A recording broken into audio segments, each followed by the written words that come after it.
Hello दोस्तों, कैसे हैं आप लोग। आप लोगों का हमारे YouTube channel easy to learn by Jitendra sir में स्वागत है। दोस्तों, आज मैं लेके आया हूँ CIB BFM में अल्टमन्स जेड स्कोर से रिलेटेड केस स्टडी। दोस्तों, ये अल्टमन्स जेड स्कोर से लगभग हर साल एक स्टडी CIB के एग्ज़ाम में पूछी जाती है दोस्तों।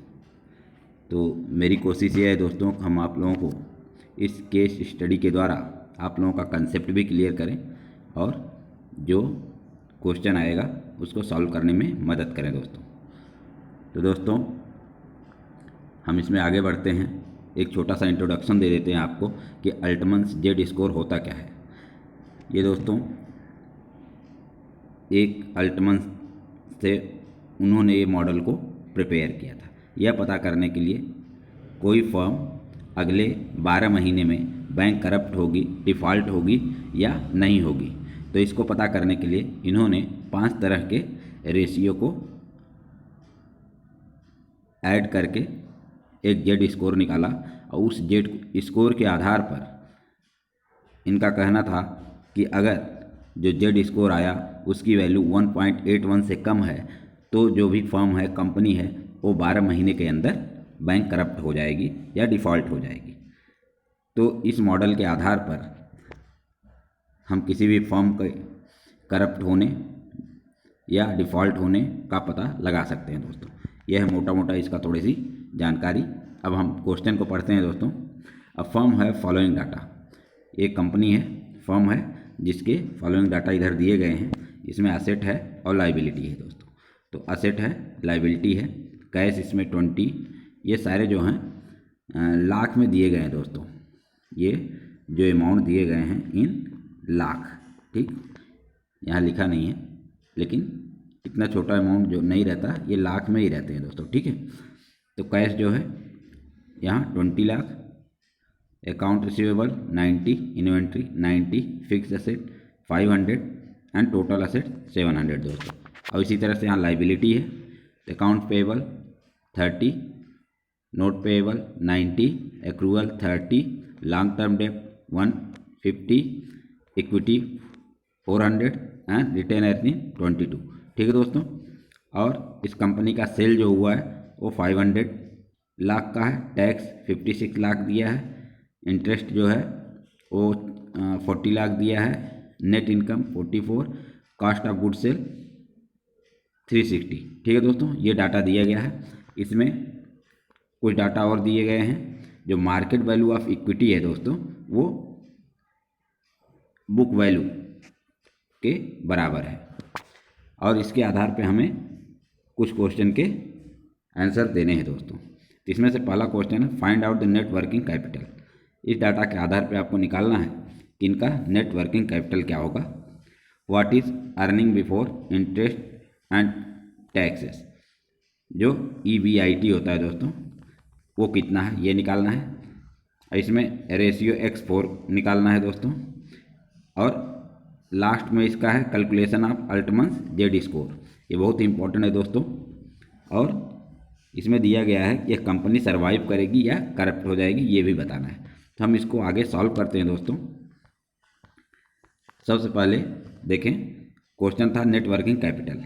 नेट वर्किंग कैपिटल निकालने के लिए फार्मूला होता है दोस्तों current asset minus current liability, ठीक है दोस्तों। अब करंट असेट में क्या क्या आता है दोस्तों, कैश आता है, अकाउंट रिसीवेबल आता है, इन्वेंट्री आता है, और तीनों की वैल्यू यहाँ हमें दिया गया है दोस्तों। देखें, कैश है, अकाउंट रिसीवेबल है और इन्वेंट्री है। इन तीनों को अगर हम जोड़ लेंगे दोस्तों तो हमें करंट असेट पता चल जाएगा दोस्तों। और ये फिक्स्ड असेट ऑलरेडी इतना दिया है, टोटल असेट ये हो गया दोस्तों। तो हम करंट असेट हो गया 90, 90 एंड 20, मतलब 200 हो गया दोस्तों, ठीक है। यहाँ देखें, current asset 20, 90 plus 90 200 and current liability दोस्तों। करंट लाइबिलिटी में होता है अकाउंट पेएबल होता है, एक्रूवल्स होता है, और कुछ अगर नोट पेएबल है दोस्तों तो वो भी करंट लाइबिलिटी में काउंट किया जाता है। क्वेश्चन में दिया है, ये देखें दोस्तों, ये 30, 90, 30। अब इसको तो ऐड कर लेंगे और माइनस कर देंगे तो हमें नेट वर्किंग कैपिटल पता चल जाएगा। ठीक है दोस्तों, अब देखें यहाँ पे हमने current asset and current liability का फार्मूला भी लिख दिया और ये माइनस कर दिया दोस्तों, तो हमें ये देखें 50 आ गया, मतलब NWC 50 आ गया। ठीक है दोस्तों, पहला क्वेश्चन हो गया NWC नेट वर्किंग कैपिटल 50 है दोस्तों। ठीक है, उसके बाद आता है दूसरा क्वेश्चन था EBIT earning before interest and tax. तो क्या होता है दोस्तों, जो रेवेन्यू हमें मिली है दोस्तों उसमें से अगर हमें कॉस्ट ऑफ गुड्स सोल्ड और डिप्रिसिएशन ये दोनों निकाल दें दोस्तों, तो हमें earning before interest and tax आ जाएगा दोस्तों। तो 500 हमारा टोटल रेवेन्यू था दोस्तों, उसमें से हमें cost of goods and depreciation निकालना है। डिप्रिसिएशन इस क्वेश्चन में 0 दिया गया है, तो हमने देखा तो ये आ गया हमें 500 360 निकाला तो 140 दोस्तों, ये EBIT हो गया दोस्तों। अब आता है वो जो रेशियो X4 जो है अल्टीमेट जेड स्कोर निकालने के लिए एक रेशियो है दोस्तों X4, उसको निकालने के लिए है EBIT divided by long term depth. तो EBIT हमने यहाँ 140 निकाल लिया है दोस्तों, और लॉन्ग टर्म डेप्थ क्वेश्चन में दिया है 150। ये देखें दोस्तों, लॉन्ग टर्म 50 डिवाइड कर देंगे तो हमें जो चौथा रेशियो है वो मिल जाता है दोस्तों। तो ये है दोस्तों 0.20 X4 0.20। ठीक है दोस्तों, अब आता है जो मेन इंपॉर्टेंट क्वेश्चन है सर इसका अल्टीमेट जेड स्कोर कैलकुलेट करने का दोस्तों। मैंने आपसे पहले डिस्कस किया इंट्रोडक्शन में कि अल्टीमेट जेड स्कोर होता है जो 5 रेशियो, ये जो 5 रेशियो हैं दोस्तों इनको एडिशन करके वैल्यू निकाली जाती है और इसी को देखा जाता है कि जेड वैल्यू कितनी आई, उसी के आधार पर हम बैंक के फर्म के हेल्थ का पता करते हैं दोस्तों।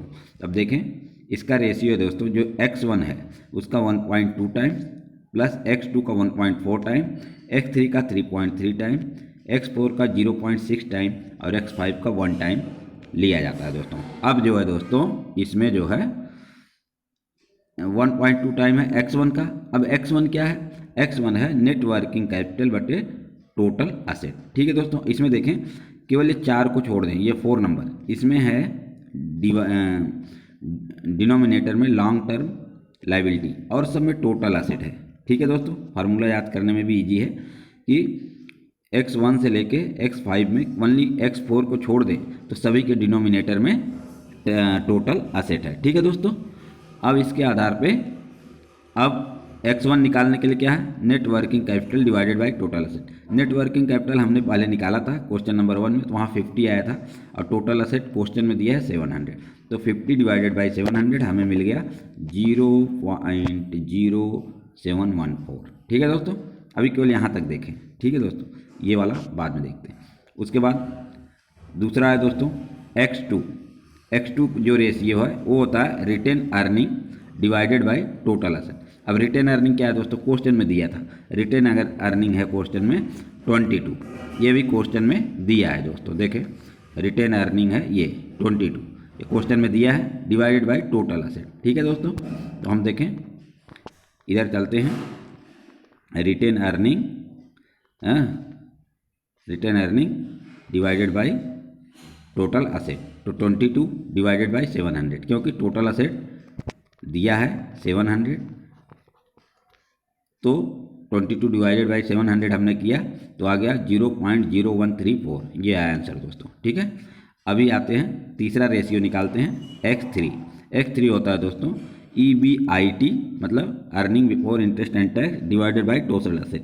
टोटल असेट सब जगह 700 है और EBIT हम लोगों ने अभी कैलकुलेट किया था दोस्तों, तो वो हो गया 140। तो 140 डिवाइडेड बाई 700 इसको आ गया दोस्तों 0.2।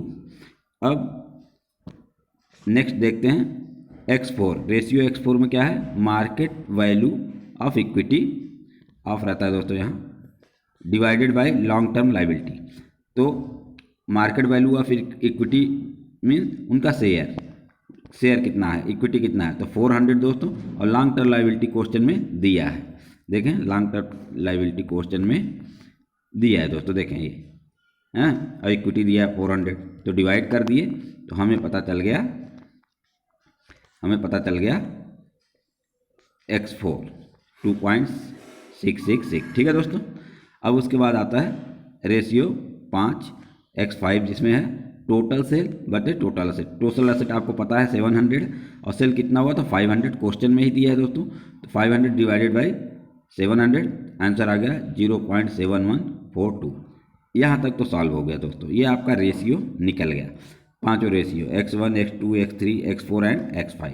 अब हमें क्या करना है, इनका फार्मूले में रखना है। फार्मूला क्या हो रहा है 1.2 इंटू X1। अब देखें हमने यहाँ 2 डिजिट तक लिया है, ये जो आंसर है ये 2 डिजिट तक यहाँ लिया है दोस्तों।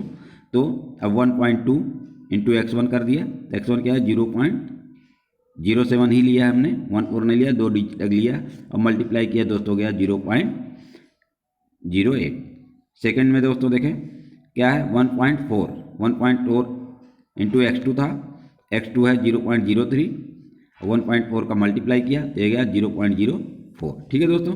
इसी तरह से X3 था 3.3 टाइम, मतलब 3.3 इंटू X3 3.3 और X2 आया था 0.2, तो 0.2 किया 0.366। ठीक है दोस्तों।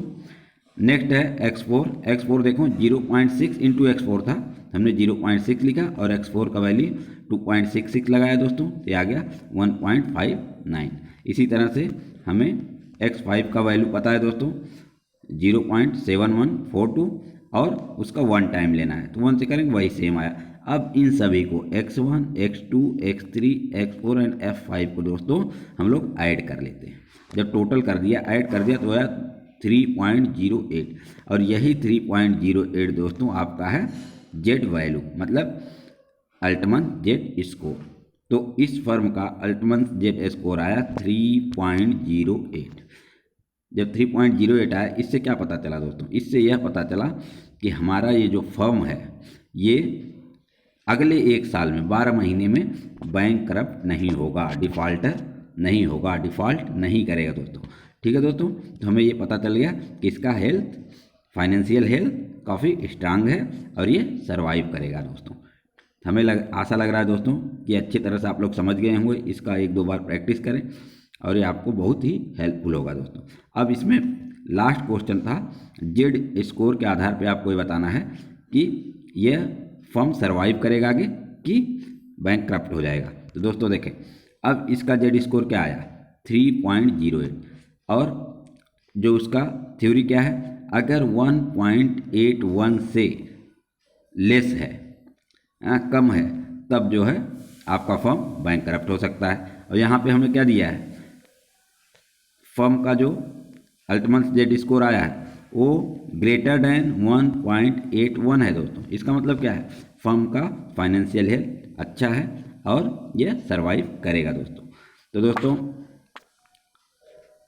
एक बार फिर से जल्दी जल्दी रिवाइज कर लेते हैं इसको।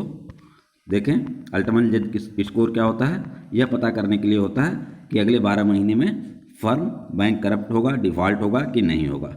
इसके लिए क्या होता है दोस्तों, 5 तरह के रेशियो हैं, उन 5 तरह के रेशियो को निकाल के और अल्टमन जेड स्कोर निकाला जाता है दोस्तों। उसमें जो X1 रेशियो है उसका 1.2 टाइम्स, X2 है 1.4 टाइम, X3 है 3.3 टाइम, X4 है 0.6 टाइम और X5 का सेम 1 टाइम लेके और उसको ऐड किया जाता है दोस्तों। और अगर यह Z score, Altmann Z score 1.81 से ज़्यादा आता है तो बैंक करप्ट नहीं होगा वह फर्म अगले 12 महीने में, और अगर उससे कम आता है तो फर्म बैंक करप्ट हो सकता है दोस्तों। तो थैंक यू दोस्तों, आप लोग अपनी स्टडी कंटिन्यूअस करिए और 2-3 घंटे पढ़ाई पे दीजिए जिससे कि आपका CIB क्लियर हो जाए। थैंक यू दोस्तों, thank you for watching this video.